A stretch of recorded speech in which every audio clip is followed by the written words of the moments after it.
Hi everyone, welcome to our channel. ఈరోజు లేత చింతకాయలతో చింతకాయ పచ్చడి ఎలా చేసుకోవాలో చూసేద్దామండి. ప్రాసెస్లోకి వెళ్ళే ముందు ఛానల్ సబ్స్క్రైబ్ చేసుకోవడం మర్చిపోకండి. దీనికోసం నేను ఒక 100 గ్రామ్స్ దాకా లేత చింతకాయలను తీసుకున్నానండి. ఈ చింతకాయల్లో గింజలు అనేది ఇంకా ఫామ్ అవ్వలేదు. ఈ చింతకాయలని డైరెక్ట్ వేపించేసుకొని పచ్చడి చేసేసుకోవచ్చు.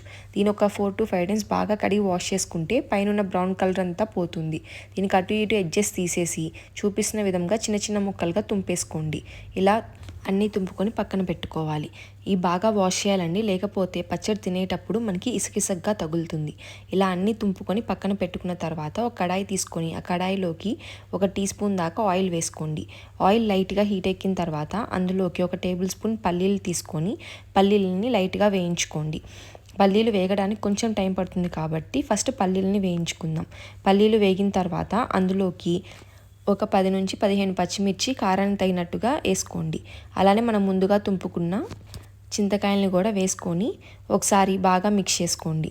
ఇవన్నీ మిక్స్ చేసుకున్న తర్వాత అందులోకి రుచి తగినంత ఉప్పు, అలానే ఒక 1/4 టీ స్పూన్ దాకా పసుపు వేసుకోండి. ఉప్పు అనేది కొంచెం ఎక్కువగానే పడుతుందండి, ఎందుకంటే చింతకాయల్లో పులుపు ఉంటుంది కదా, ఆ పులుపు అనేది ఉప్పును లాగేస్తుంది. చేసినప్పుడు ఉప్పగా ఉన్నా కానీ మనకి సాయంత్రం లేకపోతే నెక్స్ట్ డేకి అయ్యేసరికి ఉప్పు అనేది చాలా వరకు తగ్గుతుంది. కాబట్టి ఉప్పుని చూసి అడ్జస్ట్ చేసుకోండి.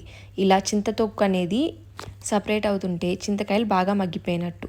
ఇప్పుడు స్టవ్ ఆఫ్ చేసేసి అందులోకి 1 టేబుల్ స్పూన్ దాకా నువ్వులు వేసుకొని మిక్స్ చేసుకోండి. ఆ వేడికి నువ్వులు అనేవి మగ్గిపోతాయి.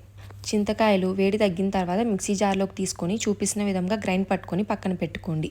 ఇప్పుడు అదే ప్యాన్లోకి ఒక 2 టేబుల్ స్పూన్స్ దాకా ఆయిల్ వేసుకొని అందులోకి మధ్యలోకి తుంచుకున్న 2 ఎండుమిరపకాయలు, 1 టీ స్పూన్ పచ్చిశనగపప్పు, 1 టీ స్పూన్ మినప్పప్పు, 1/2 టీ స్పూన్ ఆవాలు వేసుకోవాలి. ఇందులోకి పోపు దినుసులు ఎక్కువగా ఉంటేనే టేస్టీగా ఉంటుందండి. అలానే ఒక 1/2 టీ స్పూన్ దాకా జీలకర్ర వేసుకొని దాంతోపాటు 2 రెబ్బల దాకా కరివేపాకు వేసి ఈ పోపు దినుసులన్నీ బాగా వేగేదాకా వేయించుకోవాలి. ఈ పచ్చళ్ళలోకి కొంచెం ఆయిల్ ఎక్కువగా ఉంటేనే ఎక్కువ రోజులు స్టోర్ అవుతుందండి.